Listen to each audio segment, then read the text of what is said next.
நான்-ஸ்டாப் prime டைமில் அடுத்ததாக அதிமுக்கியத்துவம் வாய்ந்த டாப் 25 செய்திகளின் அணிவகுப்பை பார்க்க இருக்கிறோம். முதலாவதாக தென் மாவட்ட ரயில்கள் தொடர்பான முக்கிய அறிவிப்பு, கோவை பாலியல் வன்கொடுமை குறித்து நடிகை கஸ்தூரி சர்ச்சை கருத்து உள்ளிட்ட செய்திகளை டாப் 5 தமிழ்நாடு பகுதியில் பார்க்கலாம்.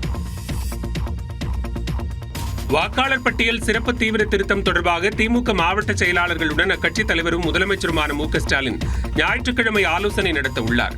தமிழ்நாட்டில் சட்டமன்ற தேர்தலை முன்னிட்டு வாக்காளர் பட்டியல் சிறப்பு தீவிர திருத்தப் பணிகள் தொடங்கி நடைபெற்று வருகின்றன. ஆளும் கட்சியான திமுக இதற்கு கடும் எதிர்ப்பு தெரிவித்து வருகிறது. இந்நிலையில் வாக்காளர் பட்டியல் சிறப்பு தீவிர திருத்தம் தொடர்பாக திமுக மாவட்ட செயலாளர்களுடன் முதலமைச்சர் மு.க.ஸ்டாலின் ஞாயிற்றுக்கிழமை ஆலோசனை நடத்த உள்ளார். இது தொடர்பாக திமுக பொதுச் செயலாளர் துரைமுருகன் வெளியிட்டுள்ள அறிக்கையில், ஞாயிற்றுக்கிழமை காலை 10 மணிக்கு முதலமைச்சர் மு.க.ஸ்டாலின் தலைமையில் காணொலி காட்சி மூலம் திமுக மாவட்ட செயலாளர்கள் கூட்டம் நடைபெற உள்ளதாக தெரிவிக்கப்பட்டுள்ளது. சென்னை அண்ணா அறிவாலயத்தில் நடைபெறும் இந்த கூட்டத்தில் மாவட்ட செயலாளர்கள், நாடாளுமன்ற சட்டமன்ற உறுப்பினர்கள், தொகுதி பார்வையாளர்கள் அனைவரும் கலந்து கொள்ளும்படி துரைமுருகன் கேட்டுக் கொண்டுள்ளார். சென்னை எழும்பூர் ரயில் நிலையத்தில் மேற்கொள்ளப்படும் பராமரிப்பு பணி காரணமாக தென் மாவட்ட ரயில்கள் தாம்பரம் வரையே இயக்கப்படும் என தெற்கு ரயில்வே அறிவித்துள்ளது. சென்னை எழும்பூர் ரயில் நிலையத்தில் புத்தாக்க பணிகள் நடைபெற்று வரும் நிலையில் நாளை முதல் 30ஆம் தேதி வரை மேலும் 4 ரயில்கள் சென்னை எழும்பூருக்கு செல்லாது எனவும் தாம்பரம் வரையே இயக்கப்படும் என தெற்கு ரயில்வே தெரிவித்துள்ளது. நாளை முதல் தஞ்சையில் இருந்து இரவில் புறப்படும் உழவன் எக்ஸ்பிரஸ் சென்னை எழும்பூருக்கு பதிலாக தாம்பரம் வரை மட்டுமே இயக்கப்படும் எனவும், மறுமார்க்கத்தில் நாளை மறுநாள் உழவன் எக்ஸ்பிரஸ் சென்னை எழும்பூருக்கு பதிலாக தாம்பரத்தில் இருந்து இரவு 11 மணிக்கு புறப்படும் எனவும் தெரிவிக்கப்பட்டுள்ளது. நாளை கொல்லத்தில் இருந்து புறப்பட்டு நெல்லை, மதுரை வழியாக சென்னை வரும் அனந்தபுரி அதிவிரைவு ரயில் தாம்பரத்துடன் நிறுத்தப்படும் எனவும், மறுமார்க்கத்தில் நாளை மறுநாள் அனந்தபுரி எக்ஸ்பிரஸ் தாம்பரத்தில் இருந்து இரவு 8:20 மணிக்கு புறப்படும் எனவும் கூறப்பட்டுள்ளது. ராமேஸ்வரத்தில் இருந்து சென்னை வரும் சேது அதிவிரைவு ரயில் நாளை முதல் வரும் 29ஆம் தேதி வரை தாம்பரத்துடன் நிறுத்தப்படும் எனவும், மறுமார்க்கத்தில் நாளை மறுநாள் முதல் சேது அதிவிரைவு ரயில் தாம்பரத்தில் இருந்து மாலை 6:20 மணிக்கு புறப்படும் எனவும் குறிப்பிடப்பட்டுள்ளது. ராமேஸ்வரத்தில் இருந்து தஞ்சை வழியாக சென்னை வரும் விரைவு ரயில் நாளை முதல் தாம்பரம் வரை மட்டுமே இயக்கப்படும் எனவும், மறுமார்க்கத்தில் தாம்பரத்தில் இருந்து இரவு 7:42 மணிக்கு புறப்படும் எனவும் தெரிவிக்கப்பட்டுள்ளது. இதேபோல சென்னை குருவாயூர் எக்ஸ்பிரஸ் ரயில் மறு அறிவிப்பு வரும் வரை தாம்பரத்தில் இருந்து புறப்படுவதோடு மறுமார்க்கத்தில் தாம்பரம் வரை மட்டுமே இயக்கப்படும் எனவும் தெற்கு ரயில்வே அறிவித்துள்ளது. எந்த பெண் மட்டுமல்ல, எந்த இளைஞரும் இரவு நேரத்தில் இருட்டான தனி இடத்துக்கு போகக்கூடாது என பாஜக நிர்வாகி கஸ்தூரி தெரிவித்துள்ளார். பாஜகவின் கலை மற்றும் கலாச்சார பிரிவின் பொதுக்குழு கூட்டத்துக்கு பின் செய்தியாளர்களிடம் பேசிய அவர் கோவை சம்பவம் குறித்து பேசினார். நான் ஒரு 13 வயதுல ஒரு டீனேஜ் டாக்டரோட தாய். நான் கொஞ்சம் பொது அறிவோட இருக்கணும், ஜாகிரதை உணர்வோட இருக்கணும், வேலை கெட்ட வேலையில ஊர் சுத்தக்கூடாது அப்படின்னு. அது எந்த காரணத்துக்காக வேணா இருக்கட்டும், அது வியாபார நோக்கமா இருக்கட்டும், இல்ல அமர காதலா இருக்கட்டும், என்ன கன்றாவியா வேணா இருக்கட்டும், அவங்க ராத்திரியில தேவையில்லாத இடத்துக்கெல்லாம் போறது. ஏன்னா ஒரு பேசணும்னு சொன்னாங்க, நீங்க கம்பைன் ஸ்டடி பண்ணணும் இல்ல வெறும் பேசணும்னு சொன்னா அதுக்கு எத்தனையோ பாதுகாப்பான இடங்கள் இருக்கு. இன்னும் சொல்ல போனா ரொம்ப முடியலன்னா, உங்களால தவிர்க்கவே முடியல, உங்களால பண்ணியே தீரணும் பேச்சுவார்த்தை அப்படின்னு சொன்னா நீங்க ரூம் போட்டு கூட பேசிக்கோங்க. எது எங்க பெண்கள் மேல திரிக்கிறேன்? நான் பெண் போக கூடாதுன்னு சொன்னேன்னா ஆணுமே போக கூடாதுங்க, யாருமே போக கூடாதுங்க. கஸ்தூரியின் இந்த பேச்சு சர்ச்சையை ஏற்படுத்தியுள்ளது. கோவையில் தங்கள் பெயரிலேயே cleaning powder, bleaching powder order செய்து அதற்கு பதிலாக லேப்டாப், ஐபோன்களை பேக் செய்து நூதன மோசடியில் ஈடுபட்ட பிளிப்கார்ட் ஊழியர்கள் 7 பேர் கைது செய்யப்பட்டனர். கோவை ஒத்தக்கால் மண்டபம் பகுதியில் இயங்கி வரும் பிளிப்கார்ட் நிறுவன முனையத்தில் இருந்து அனுப்பப்பட்ட பார்சல் ஒன்று மீண்டும் முனையத்திற்கு திரும்பி வந்துள்ளது. அதில் வாஷிங் பவுடர் ஆர்டர் செய்யப்பட்டிருந்த நிலையில் பார்சலை பிரித்து பார்த்தபோது உள்ளே லேப்டாப் இருந்தது தெரிய வந்தது. இதையடுத்து முனையத்தில் இருந்து சிசிடிவி காட்சிகளை ஆய்வு செய்ததில் நூதன திருட்டு தெரிய வந்தது. பிளிப்கார்ட் விற்பனை முனையத்தின் டெலிவரி பிரிவில் பணியாற்றிய 7 இளைஞர்கள் வாடிக்கையாளர்கள் போல் தாங்களே வாஷிங் பவுடர் உள்ளிட்ட பொருட்களை ஆர்டர் செய்து அதில் ஐபோன், லேப்டாப் உள்ளிட்ட விலை உயர்ந்த பொருட்களை மாற்றி கடத்தியது கண்டுபிடிக்கப்பட்டது. இது தொடர்பாக 7 பேரை கைது செய்த காவல்துறை அவர்களிடம் இருந்து 10 லட்சம் ரூபாய் மதிப்பிலான iPhone, laptop, watch, headphone, Bluetooth, shoe உள்ளிட்ட பொருட்களை பறிமுதல் செய்தனர். திருட்டு பயம் காரணமாக திருச்செந்தூர் கடற்கரையில் பக்தர்கள் தங்குவதற்கு அனுமதி இல்லை என தகவல் பரவிய நிலையில் அதை மாவட்ட காவல்துறை மறுத்துள்ளது. தூத்துக்குடி மாவட்டம் திருச்செந்தூர் சுப்பிரமணிய சாமி கோயில் கடற்கரையில் திருட்டு உள்ளிட்ட பிரச்சனைகள் காரணமாக இரவு 10 மணி முதல் அதிகாலை 4 மணி வரை பக்தர்கள் தங்க அனுமதி இல்லை என தகவல் பரவியது. இந்நிலையில் இதை மறுத்துள்ள தூத்துக்குடி மாவட்ட காவல்துறை பக்தர்கள் பாதுகாப்பிற்காக காவல்துறையினர் இரவு பகலாக பாதுகாப்பு பணியில் ஈடுபட்டு வருவதாகவும், வடகிழக்கு பருவமழை அல்லது திடீர் கனமழை காலத்தில் பொதுமக்களின் பாதுகாப்பை கருத்தில் கொண்டு கடற்கரையில் தங்க கட்டுப்பாடு விதிக்கப்பட்டதாக தெரிவித்துள்ளது. கனமழை காலங்களில் கோயில் வளாகத்தில் பக்தர்கள் தங்க அறிவுறுத்தப்படுவதாகவும், கடற்கரை பகுதியில் தங்க எந்தவித கட்டுப்பாடு தடை அறிவிக்கப்படவில்லை என்றும் மாவட்ட காவல்துறை தெரிவித்துள்ளது. அரசியல் களத்தை பரபரப்பாக்கிய செய்திகளை டாப் 5 அரசியல் செய்திகள் பகுதியில் பார்க்கலாம். திமுகவை திருட்டுத்தனமாக குறுக்கு வழியில் வீழ்த்தவே வாக்காளர் பட்டியல் தீவிர திருத்தம் கொண்டுவரப்பட்டுள்ளதாக முதலமைச்சர் மு க ஸ்டாலின் குற்றம் சாட்டியுள்ளார். சென்னை வள்ளுவர் கோட்டத்தில் நடைபெற்ற நிகழ்ச்சியில் பங்கேற்று பேசிய அவர், வாக்காளர் பட்டியல் சிறப்பு தீவிர திருத்தத்தை அவசரமாக மேற்கொள்ள வேண்டிய அவசியம் என்னவென வினவினார். கொள்கை ரீதியாக திமுகவை வீழ்த்த முடியாத காரணத்தால் தான் இப்போ தேர்தல் ஆணையம் மூலமா திருட்டுத்தனமா குறுக்கு வழியில வீழ்த்த முடியுமான முயற்சி பண்ண பாக்குறாங்க. அதுதான் எஸ்ஐஆர். மறந்துடாதீங்க. ஏன் அந்த எஸ்ஐஆர் அவசரமாக நடத்தணும்? தொடர்ந்து பேசிய அவர், தேர்தல் நேரத்தில் குழப்பம் விளைவிக்கும் நோக்கோடு எஸ்ஐஆர் பணிகள் தொடங்கியிருப்பதாக குற்றம் சாட்டினார். இது வேணாம்னு எல்லா அரசியல் கட்சிகளும் வேண்டாம்னு சொல்லியும் ஏன் நடத்தணும்?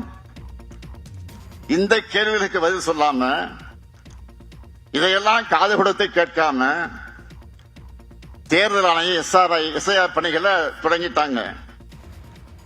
இதுக்கு எதிராக சட்ட ரீதியாகவும் அரசியல் ரீதியாக நாம் போராடிக்கிட்டு இருக்கோம். வாக்காளர் பட்டியலில் போலி வாக்காளர்கள் இடம்பெறக்கூடாது என்று கூறிய முதலமைச்சர் ஸ்டாலின், உண்மையான வாக்காளர்களின் உரிமைகள் பறிபோகக்கூடாது என்பதை திமுகவினர் கவனமாக பார்த்துக் கொள்ள வேண்டும் என அறிவுறுத்தினார். இன்னும் சொல்றான் பல பேர், வடநாட்டில் எடப்பாடி பழனிசாமி என்னன்னு உங்களுக்கு தெரியும். என்ன பூச்சாடி கேட்டாலும் எடப்பாடி பழனிசாமி பயப்பட மாட்டார். கோடநாடு கொலை கொள்ளை வழக்கு தொடர்பாக டிடிவி தினகரன், செங்கோட்டையன் ஆகியோரின் குற்றச்சாட்டுகளுக்கு அதிமுக பொதுச் செயலாளர் எடப்பாடி பழனிசாமி கொடுத்த பதிலடிதான் இது.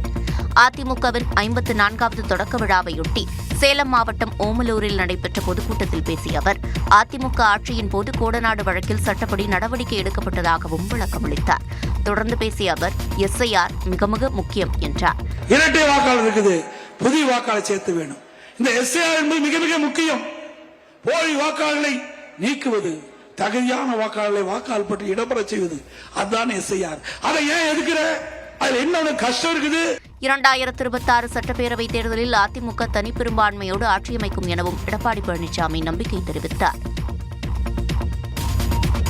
பீகார் சட்டமன்ற தேர்தலில் மூழ்குவது எப்படி என்பது குறித்து ராகுல் காந்தி குளத்தில் நீந்தி பயிற்சி எடுத்து வருவதாக பிரதமர் நரேந்திர மோடி விமர்சித்துள்ளார். பீகார் மாநிலம் சீதாமரியில் நடைபெற்ற பரப்புரை கூட்டத்தில் பேசிய அவர், முதல் கட்ட தேர்தலில் வாக்காளர்கள் அற்புதத்தை நிகழ்த்தியிருப்பதாக கூறினார். இதன் மூலம் காட்டாட்சி கூட்டத்திற்கு ஷாக் கொடுத்திருப்பதாகவும் இந்தியா கூட்டணியை மறைமுகமாக சாடினார். இந்தியா கூட்டணி ஆட்சிக்கு வந்தால் குழந்தைகள் குண்டர்களாக மாறிவிடுவார்கள் என்று எச்சரித்த பிரதமர், இந்த தேர்தல் பீகார் குழந்தைகளின் எதிர்காலம் எப்படி இருக்க வேண்டும் என்பதை தீர்மானிக்கும் தேர்தல் என்றும் கூறினார். बड़े बड़े लोग भी यहाँ की मछली अब देखने के लिए आ रहे हैं, पानी में डुबकी लगा रहे हैं।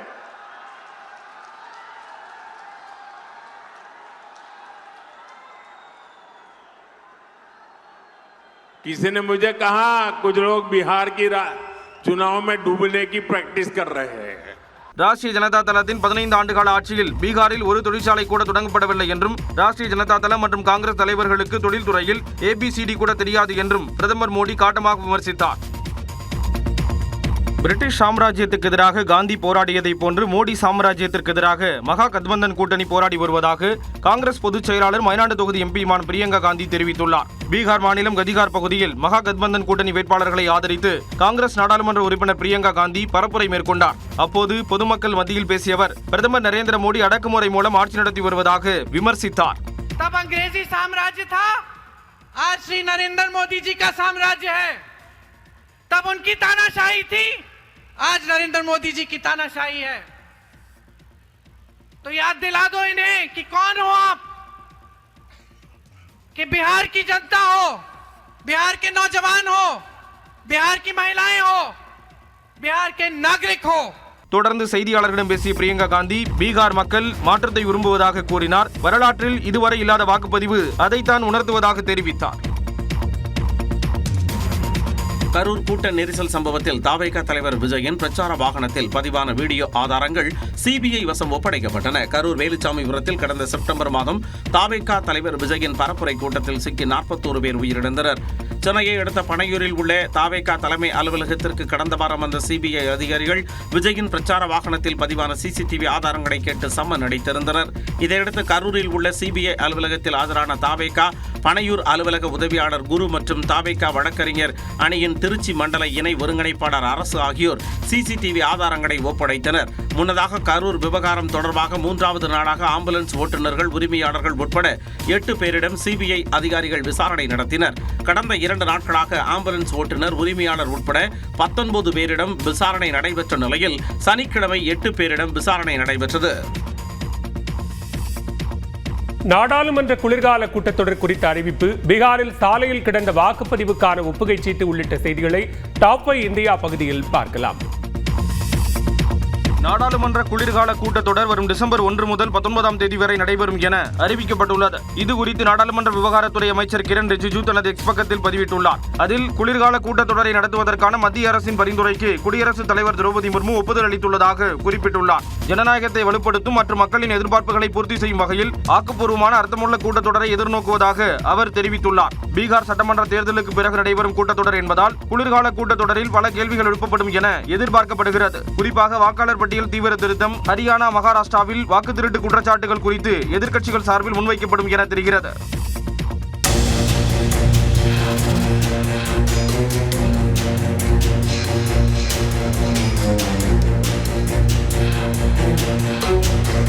பீகாரில் தேர்தலுக்கான விவிபேட் சீட்டுகள் சாலையில் வீசப்பட்டிருக்கும் காட்சிதான் இது. பீகாரில் சட்டப்பேரவை தேர்தல் 2 கட்டங்களாக நடந்து வருகிறது. அதன்படி கடந்த 6ஆம் தேதி முதற்கட்டமாக 121 தொகுதிகளில் வாக்குப்பதிவு நடந்தது. இந்நிலையில் சமஸ்திபூர் மாவட்டம் ஷீத்தல்பட்டி கிராமத்தில் உள்ள SR கல்லூரி அருகே ஏராளமான விவிபேட் சீட்டுகள் சாலையில் கண்டெடுக்கப்பட்டது அதிர்ச்சியை ஏற்படுத்தியது. இது தொடர்பான வீடியோ வேகமாக பரவிய நிலையில் இந்திய தேர்தல் ஆணையம் விசாரணைக்கு உத்தரவிட்டது. அதன்படி சம்பவ இடத்தில் நேரில் ஆய்வு செய்த அதிகாரிகள் அவை மாதிரி வாக்குச்சாவடியின் விவிபேட் சீட்டுகள் என்பதை உறுதி செய்தனர். மேலும் வாக்குப்பதிவில் எவ்வித முறைகேடும் நடக்கவில்லை என்றும் விளக்கம் அளித்தனர். இதைத் தொடர்ந்து விவிபேட் சீட்டுகளை கையாள்வதில் அலட்சியமாக செயல்பட்டதாக சம்பந்தப்பட்ட உதவி தேர்தல் அதிகாரி பணியிடை நீக்கம் செய்யப்பட்டார். டிஜிட்டல் தங்கம் வாங்கும் முதலீட்டாளர்கள் எச்சரிக்கையோடு இருக்க வேண்டும் என செபி அறிவுறுத்தியுள்ளது. கடந்த 2 ஆண்டுகளில் தங்கத்தின் விலை கடுமையாக உயர்ந்துள்ளது. இதனால் ஆபரணங்கள் மட்டுமின்றி ஆன்லைனில் டிஜிட்டல் முறையிலும் பொதுமக்கள் தங்கத்தில் முதலீடு செய்து வருகின்றனர். குறிப்பாக மொபைல் செயலி மூலம் 10 ரூபாய் முதல் தங்கத்தில் முதலீடு செய்ய முடியும் என சில நிறுவனங்கள் விளம்பரம் செய்து வருகின்றன. மேலும் டிஜிட்டல் முறையில் முதலீடு செய்து ஆபரணம் அல்லது நாணயமாக தங்கத்தை பெற்றுக் கொள்ளவும் முன்னணி நிறுவனங்கள் வழிவகை செய்துள்ளன. சில நகை கடைகளில் 11 மாதங்கள் முதலீடு செய்து அவற்றை ஆபரணங்களாக பெறும் திட்டங்களும் உள்ளன.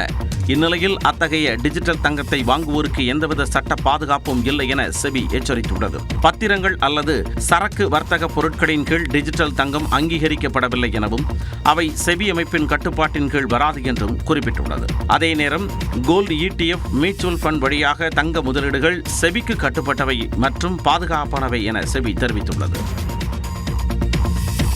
இ-சேவை மையங்களுக்கு செல்லாமல் செல்போனிலேயே ஆதார் கார்டு திருத்தங்களை செய்யும் வகையில் புதிய செயலியை ஆதார் ஆணையம் உருவாக்கி வருகிறது. இந்தியாவில் சிம் கார்டு வாங்குவது முதல் ரயில் டிக்கெட் முன்பதிவு செய்வது வரை பெரும்பாலான சேவைகளுக்கு ஆதார் அட்டை அவசியமாகிறது. இந்நிலையில் ஆதார் அட்டையில் பெயர், பிறந்த தேதி, முகவரி, செல்போன் எண் போன்ற தகவல்கள் தவறு ஏற்பட்டால் ஆதார் மையத்திற்கு சென்று திருத்தம் செய்ய வேண்டிய நிலை உள்ளது. இதனால் நேர விரயம், தேவையற்ற தாமதம் போன்ற பிரச்சனைகள் ஏற்படுகின்றன. இதை தவிர்க்கும் வகையில் செல்போனிலேயே ஆதார் கார்டு திருத்தங்களை மேற்கொள்ள இ-ஆதார் ஆப் என்ற புதிய மொபைல் செயலியை ஆதார் ஆணையம் உருவாக்கி வருகிறது. இந்த செயலி மூலம் மக்கள் வீட்டில் இருந்தபடியே ஆதார் கார்டு திருத்தங்களை மேற்கொள்ள முடியும். இ-ஆதார் ஆப் செயலி உடன் செயற்கை நுண்ணறிவு தொழில்நுட்பம் இணைக்கப்பட்டுள்ளதாகவும் இதனால் செல்போன் மூலம் முக அடையாளம் மற்றும் கைரேகையை சரிபார்க்கும் வழிவகை செய்யப்பட்டுள்ளதாகவும் கூறப்படுகிறது. நடப்பாண்டு இறுதிக்குள் இந்த செயலி மக்கள் பயன்பாட்டிற்கு வரும் என எதிர்பார்க்கப்படுகிறது. தலைநகர் டெல்லியில் காற்றின் தரம் 400க்கும் மேல் பதிவானதால் மக்கள் அவதியடைந்தனர். மத்திய மாசு கட்டுப்பாட்டு வாரிய தரவுகளின்படி நேற்று மாலை 4 மணிக்கு டெல்லியின் காற்றின் தரக்குறியீடு 361ஆக இருந்தது. ஆனால் 6 மணிக்கு 372ஆக உயர்ந்தது. மேலும் நகரின் 39 கண்காணிப்பு நிலையங்களில் குறைந்தது 15 நிமிடங்களில் காற்றின் தரக்குறியீடு 400ஆக பதிவானது. இது ரெட் ஜோன் பிரிவில் வகைப்படுத்தப்பட்டுள்ளது. அலிபூர் ITO, பஞ்சாபி பாக், நேரு நகர், பட்பார்கஞ்ச், அசோக் விஹார், சோனியா ஆசியா விஹார், விவேக் விஹார், வாசிர்பூர், புராரி உள்ளிட்ட 15 இடங்களில் காற்று மாசு அளவு அபாய கட்டத்தில் இருந்தது. காற்று மாசை கருத்தில் கொண்டு டெல்லியில் அரசு மற்றும் மாநகராட்சி ஊழியர்களுக்கு வரும் 15 முதல் பிப்ரவரி 15 வரை வேலை நேரம் மாற்றியமைக்கப்பட்டுள்ளது. அதன்படி காலை 9:30 மணி முதல் மாலை 6 மணி வரை செயல்பட்டு வந்த அரசு அலுவலகங்கள் இனிமேல் காலை 10 மணி முதல் மாலை 6:30 மணி வரையிலும், காலை 9 மணி முதல் மாலை 5:30 மணி வரை செயல்பட்டு வந்த டெல்லி மாநகராட்சி அலுவலகங்கள் இனிமேல் காலை 8:30 மணி முதல் மாலை 5 மணி வரையிலும் செயல்படும் என தெரிவிக்கப்பட்டுள்ளது. மேலும் மக்கள் பொது போக்குவரத்தை பயன்படுத்த வேண்டும் எனவும் டெல்லி அரசு கேட்டுக் கொண்டுள்ளது.